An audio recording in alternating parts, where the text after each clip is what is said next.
Hi, welcome to today's video. We will continue talking about the auto scaffold generator features and highlight the feature of adding unprime code when you print materials with low viscosity. You can find more details on the scaffold generator via the link in the description below.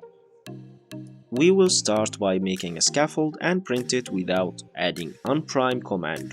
You can notice that the low viscosity material is keep flowing because of the pressure applied while printing, and you may have unwanted finish for your scaffold. To solve this issue, you can find a M721, which is unprime command line in the scaffold generator. S letter refers to rate number, E refers to dwell time, P refers to pulses, I refers to immediate executing, and T is the head slot you are using. These numbers may change according to your material.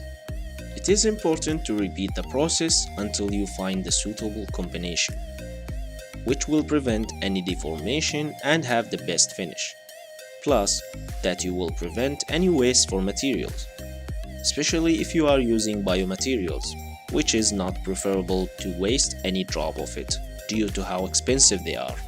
Remember that the settings of unprime is already stored on the head, and the settings you configure on the scaffold tab in repetrol will override the settings on the head. You can save your settings by going to the head, keep toggling until you reach the unprime, store it, and flash. I hope you liked this video. Please don't forget to like, share, and subscribe.